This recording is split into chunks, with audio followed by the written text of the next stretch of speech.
හරි දැන් අපේ ටයිම් ටේබල් එකේ අවසාන කොටසට තමයි මේ වෙනකොට ඇවිල්ලා තියෙන්නේ. ගොඩාක් දෙනෙකුට මෙතනදී පුංචි ගැටලුවක් එනවා. අපි බලමු කොහොමද හරියටම print out එකක් ගන්න කියලා අපේ ටයිම් ටේබල් එකේ.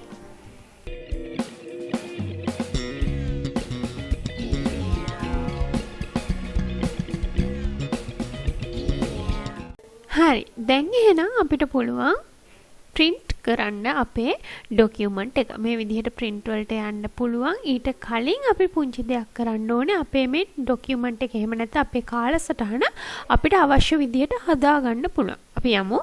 මෙතන ඔයාලට පේනවා print preview එක අපිට බලන්න පුළුවන්. whole කියලා කියන්නේ මේ අපිට දැන් මේ පේන තියෙන සම්පූර්ණ ડોකියුමන්ට් එක අපි මේ විදිහට ගත්තොත් whole කියන්නේ සම්පූර්ණම ටයිම් ටේබල් එක අපිට දකින්න පුළුවන් මේ වගේ.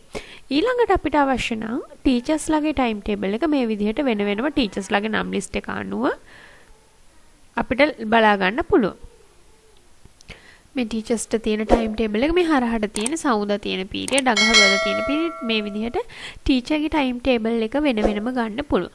එහෙම සබ්ජෙක්ට් එක අනුව විෂයට අනුව ටයිම් ටේබල් එක ඉංග්‍රීසි වලට රිලිජන් වලට එහෙම තියෙන විෂයට අනුව ටයිම් ටේබල් එක ඕනනම් ඒ විදිහට ගන්නත් පුළුවන්. ඒ වගේම මේ රූම් සුපර්විෂන් ලෙසන් ගයිඩ් කියන ඒවා නම් වැඩක් නැහැ. ඒක එච්චර අදාළ වෙන්නේ නැහැ. අපිට ගොඩක් වෙලාවට අපිට ඕන වෙන්නේ ටයිම් ටේබල් එක එක්කෝ සම්පූර්ණ ටයිම් ටේබල් එක එහෙම නැත්නම් අපිට පන්ති අනුව ටයිම් ටේබල් එක ඒ වගේ තමයි අවශ්‍ය වෙන්නේ. එහෙනම් අපි බලමු print preview වලට ගිහිල්ලා මේ තියෙන ක්ලාස් එක අනුව ටයිම් ටේබල් එක ඔයාලට පේනවා.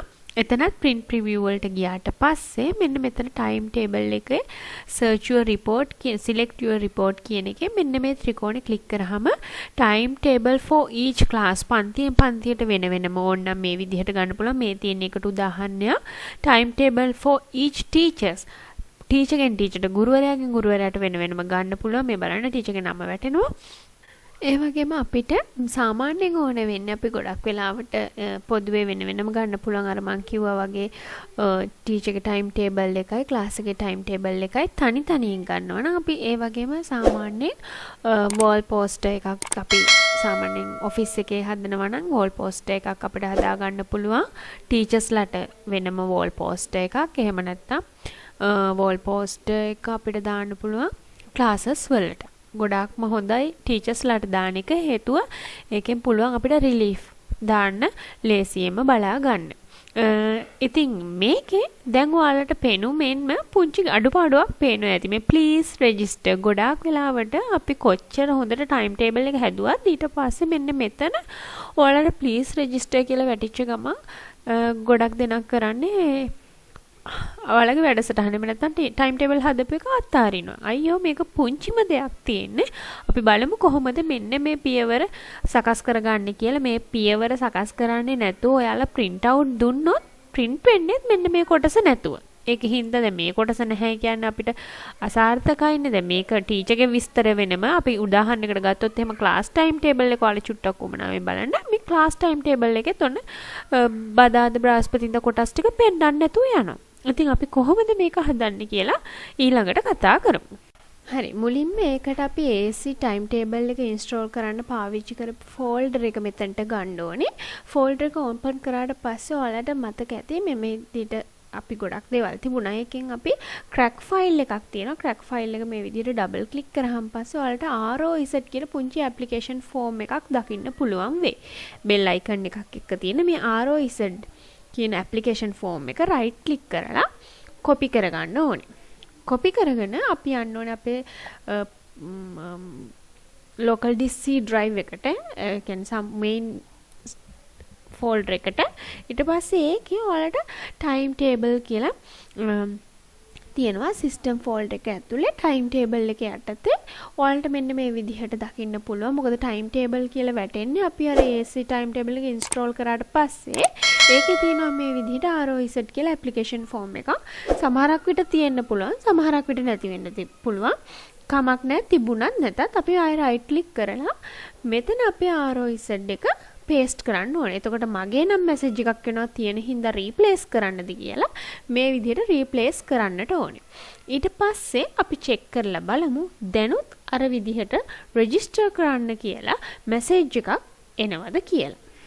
ඔන්න දැන් බලන්න අපේ සම්පූර්ණ ටයිම් ටේබල් එකම ඔයාලට දිස් වෙනවා. මෙන්න මේ විදිහට පුංචි දෙයක් අපිට කරන්න තිබුණේ ROS ඇප්ලිකේෂන් ෆෝම් එක අපේ සිස්ටම් ෆයිල් එක ඇතුලේ ටයිම් ටේබල් ඇතුලේ සටහන් කරන්න විතරයි තිබුණේ කොපි පේස්ට් කරන්න. ඉතින් ඒ සරල වැඩෙන් පස්සේ ඔන්න අපිට සම්පූර්ණයෙන්ම අපේ ටයිම් ටේබල් එක බලන්නත් පුළුවන්, print out ගන්නත් පුළුවන්. අපි print setup හදනවා නම් සාමාන්‍යයෙන් ඔයාලා දන්නවා print out ගන්න normal setup එකට print out ගන්න පුළුවන් මේ විදිහට. ඒක මම වැඩි දුරට කියලා දෙන්න යන්නේ නැහැ. මෙතන අපි A4 sheets වල portrait ද landscape ද කියලා තෝරලා ඉවරලා printer එක තෝරන්න තමයි තියෙන්නේ. මෙතනදී අපි දැන් මේ පේන්නේ එක පිටුවක, එක සාමාන්‍ය A4 පිටුවක landscape එකට එක පන්තියක් තමයි print කරලා පෙන්නන. අපිට මේක හදාගන්න පුළුවන්. මේක හදාගන්න මෙන්න මේ විදිහට මේ sizes කියන එක ක්ලික් කරාට පස්සේ මෙතන තියෙනවා 4-1 page කියලා. මේ normal එක තමයි ඔය view වෙන්නේ. මෙතන 4-1 page කියන එක ක්ලික් කරලා මම ඕකේ කරලා ඔයාලට පෙන්නන්න. එතකොට පන්ති 4ක් මේ විදිහට එක පිටුවක සාමාන්‍යයෙන් සටහන් කරලා පෙන්නනවා. අපිට ගුරුවරයෙක්ට වගේ නම් ඉතින් මේ විදිහට කොටස් 4ක් තිබුණොත් ප්‍රමාණවත් යාලට පර්ස් එකේ දාගෙන යන්න. ඒ විදිහට හදලා දෙනවා නම් වෝල් එක නම් මේ විදිහට හදන්න එපා. සාමාන්‍ය විදිහට වෝල් එක හදන්න. සාමාන්‍යයෙන් අපි print out ගන්නවා නම් මේ විදිහට එකකට එක සාමාන්‍ය A4 sheet එකකට 4ක් වෙන්න සටහන් කරොත් එහෙම පැහැදිලිව අකුරු බලා ගන්නත් පුළුවන්කම ලැබෙන. මේ විදිහට set කරලා print කරාට පස්සේ ඔයාලට පුළුවන් ලස්සනම time table එකක් ලස්සනට පිළිවෙලට හදලා print out හැටියට දෙන්න. මේ බලන්න morning assembly interval අපි මේ විදිහටම gap එක වෙන් කරලා හදාගත්තු විදිහටම ලස්සනට ටයිම් ටේබල් එක ඇවිත් තියෙනවා. අකුරුත් පැහැදිලි. ඊළඟට ක්ලාසස් ඔක්කොමත් වැඩිලා තියෙනවා. හරිම ලේසි. ඉතින් ඔයාලත් මේ විදිහට ඔයාලගේ අලුත් අවුරුද්දේ ටයිම් ටේබල් එක නිර්මාණය කරයි කියන විශ්වාසය තියෙනවා. එහෙනම් ඔයාලා සියලු දෙනාටම සුබ දවසක් ප්‍රාර්ථනා කරනවා.